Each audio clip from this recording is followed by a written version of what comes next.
welcome New Zealand to another episode of Sweet Shane Live. It is episode 10. Can you believe it? We've made it to double digits. So yeah, I'm really stoked about that, and there's people still watching. So yeah, thank you and welcome. Today's show we're going to be going through the hot scores for the last week. We're going to be talking about nationals, which just finished last weekend. We've got Liene Krastina on the show a little bit later on. She's going to be talking to us about the tournament and her rounds.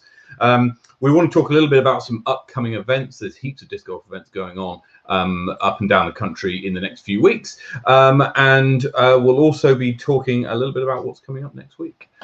So without further ado, let's get into our hot scores. So going first of all down south to Invercargill, Brenley Marshall shoots a 17 under par, at Queen's Park Gardens there in Invercargill. Very, very good round. And across to Chingford in Dunedin, it's Jeremy Brockenshire who takes out. He played lots of rounds this week, all of which were very good, but the best one came in at 7 under par.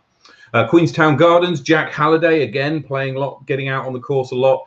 Hits 12 under last week.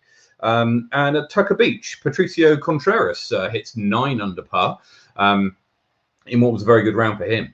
Moving across to Wanaka and Ely Point, you've got Alex shooting 2 down. And at Lismore, you've got Kyle Martin shooting 12 under par. Moving across to Christchurch, and it's Ashton Clark who hits the hot round for the week with 14 under par, and Jeremy Brockenshire's at it again with Queen's Park Reserve shooting 7 down, no less than 3 times in the last week.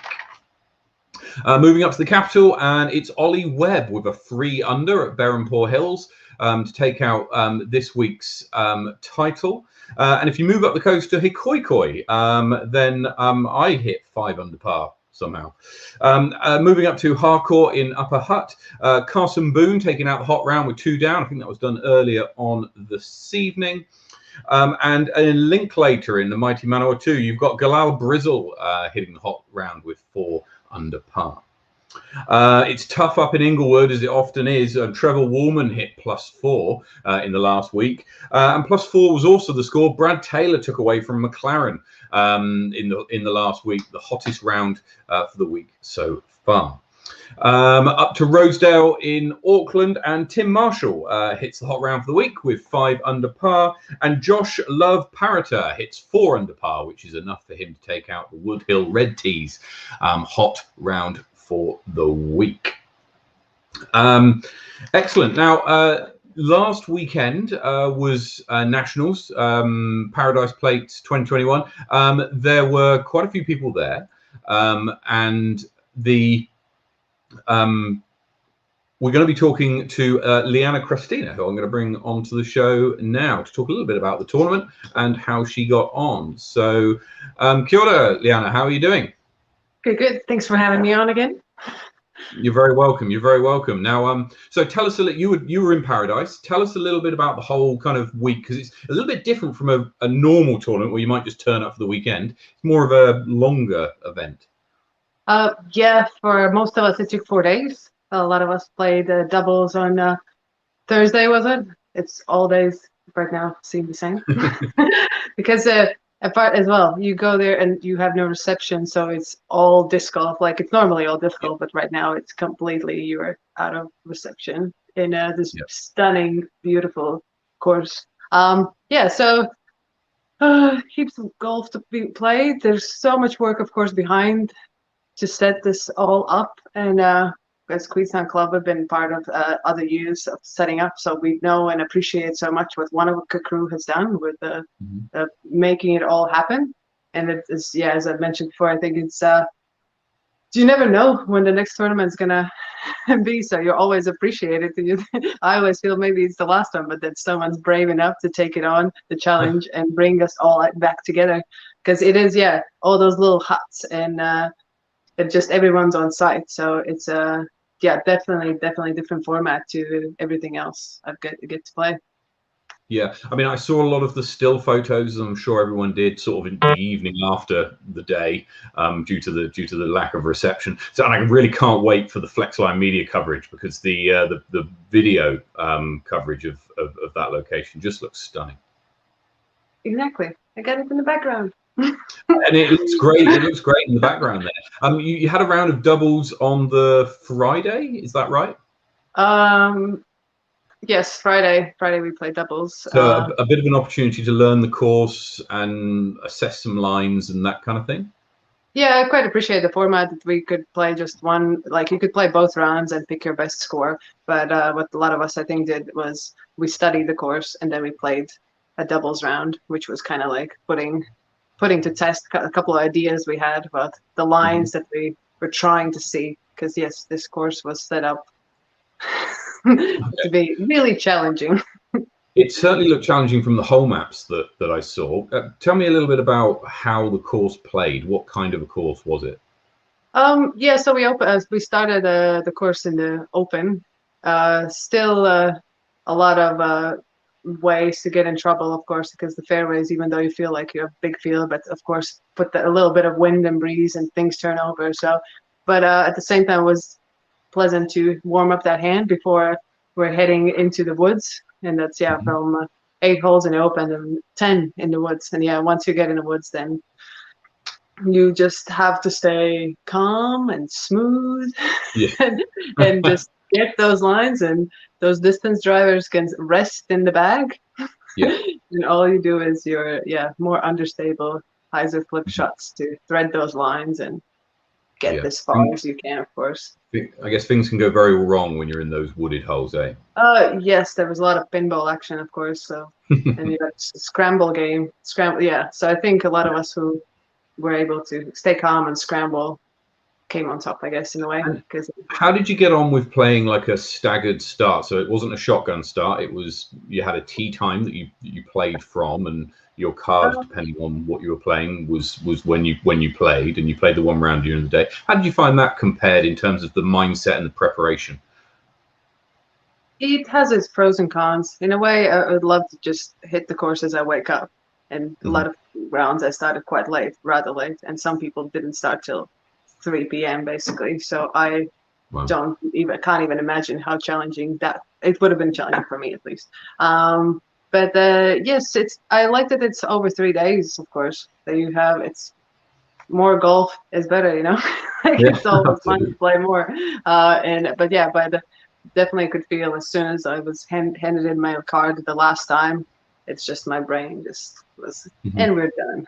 Because it's definitely demanding. Yeah, the court rounds were long, of course, 4.5 hours of focus and playing, having fun, of course. Because I definitely enjoyed it. I got to play with a lot of people that I've been looking up to for a long time, and they've inspired me to train and get better. So it's super exciting to get to play him, and have a wee battle there as well when I can. Absolutely, and it was a great battle, and a battle that you came out victorious on. So congratulations on taking out the win. If people didn't know, then Liene took out the FPO division. So congratulations to you. How did you feel? Because it was like a little, your lead grew a little bit each round. Did it seem to grow within each round like that, or was it a bit topsy turvy as each day? Yeah, it did end up growing each round, but I wouldn't know about it till I finished the round, because it was interesting not to be able to compete against women on the same card. So that was rather strange for an 8-year event. I found it a bit odd, because I know that Haley found it a bit stressful as well, because the last round we're doing our best, but we don't know if it's enough. There's no reception. I know I'm not dropping points, but at the same time I don't know. So it was I don't know if it would have been different stressful if we were on the same card, but it was this way. It was didn't know. I was a bit nervous to scan in my card. I was like, I don't know what's happening. I can imagine that would be quite strange, because it was seeded throughout the whole tournament, eh? So you were seeded with people who in the Masters division, the Open division, the Advanced division, wherever your scores sat, you were put with the three people that were around your score. So so a little bit different. So a slight mindset change. You get to play your own game, but you've always got to be like, am I attacking enough? Am I, especially in a position like yourself where you had a lead, right? So that's tough. Yeah, that's definitely found it challenging. But yeah, as you said, it's at the end of the day, it's always the battle with yourself. Just play your best golf, and let's see where it takes you. Because I just have to Absolutely. play my best game. And talking about playing your best golf, the data team here at Sweet Chain Music have been doing some digging around, and 2 of your 3 top-rated rounds ever came in this tournament, which is incredible. So very well done to you, to be able to put 2 fantastic rounds together in a pressure situation where you don't know what you need to do, and in such a prestigious event as well. I think really goes to show that you've obviously put in a lot of prep, and you've obviously put in a lot of hard yards on the practice field and on the putting green. Yes, definitely. I've been, of course, we all practice, but then of course you hope that at one point it's going to click. The same as you work on your form, it gets worse before it gets better, and then when it does, you just appreciate it. And of course, keep pushing. But yeah, I'm really fortunate with my team, and they've been helping me a lot, just even with mental game and putting it all the pieces together. So.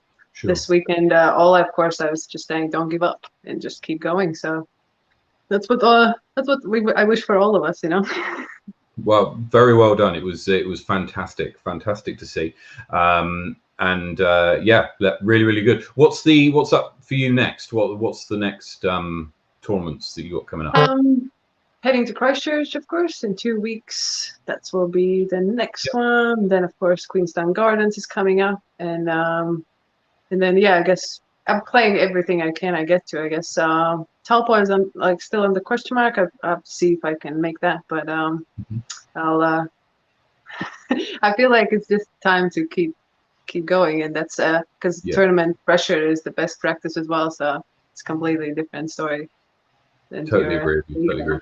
And I'll see you in Christchurch in a couple of weeks' time. So yes, that will be exciting. So I'm going to keep you here, if I may, and I'm just going to we're just going to sort of pivot over to the Open division, and to talk about what happened in the Open. Now, I don't know how much you saw of what was going on in the Open division. Did you see anything of how that was shaping up? Oh, the battle between the top guns. That was intense. It was. I really appreciated how Jacko put a pressure on Justin. I was like, how did I forget his name? On Justin, yeah, because Justin's been playing a solid game, and he's kind of like not sure how, but managed to intimidate a lot of players in a way. But at the same time, of course, Jacko knew how to push back, and yeah, I'm really proud of him. And it was. And Ben is amazing. He's come back from not playing for almost a year and stuff, and he's way up there. He might have not had the most fun last round, but he never gives up. He runs those putts, so he inspires me in that way. Yeah. So just to go through, tied for 8th place, we had Patricio Contreras, Luca Labelle, and Robert Krastins. And in 6th place, tied, we had Ben Wheellake and Jimmy Tuifufu. 5th place was Simon Feasy in the Open division. Ethan Stout took out 4th place, Mario Cernia in 3rd, and then as you were talking about the battle between the top 2, Justin Workman and Jackson Sullivan, that kind of topsy-turvied the whole weekend, and they both finished on a 55, which and Justin Workman's 10-18 rated tournament, enough to give him the victory by 1 stroke. Just also going to take a quick look at the advanced division. So in the advanced division, we had Team Sweet Chain's Brady Cush took out the advanced division, having come from a little bit of a deficit, it must be said, and a final round 987 rated 3rd round to bring a tie and a playoff with Ryan Cambridge, which he managed to secure. So very well done to Brady and to Ryan for putting him under that much pressure. And also a shout out in the junior division. Levi Stout took out the junior division, which we might might expect. But he also went 11 down, and which was enough for 5th overall. So I mean, very well done to Levi to be mixing it with the open players is fantastic. So so well done to him.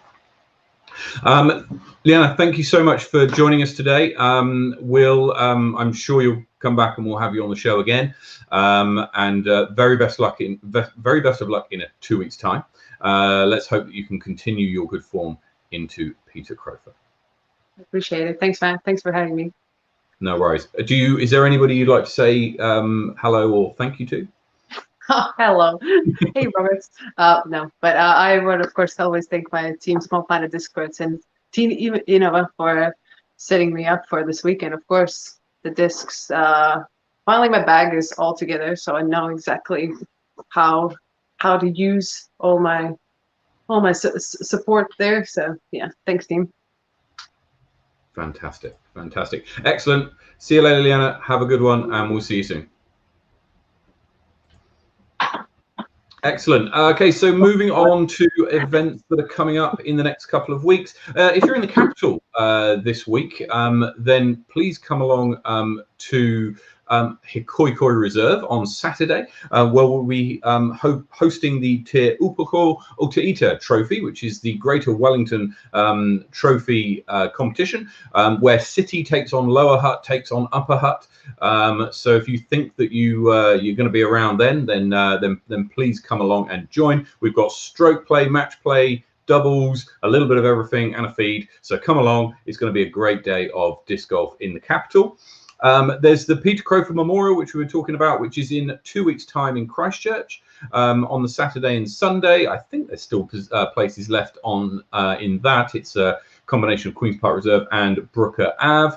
And finally, the Women's Global event, which I'm going to keep pushing on this. There's an Auckland leg and a Wellington leg, so you've got no excuse not to get involved.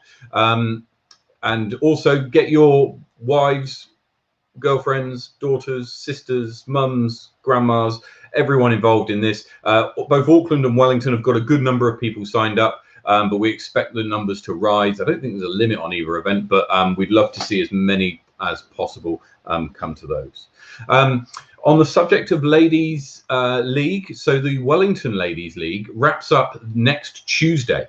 And they've been working incredibly hard over the last 6 months. We've been playing at Hikoikoi Reserve, Harcourt Park, and at Berrenport, and some of the scores have been fantastic. But what has been particularly pleasing for me has been the improvement that we've seen in all of the ladies over the course of that 6 months, some of which had really only started playing back in October. And the grand prize for the Ladies League is being drawn on next Thursday on Sweet Chain Live. So so please join us for that. We'll also be drawing the Hosker theme round.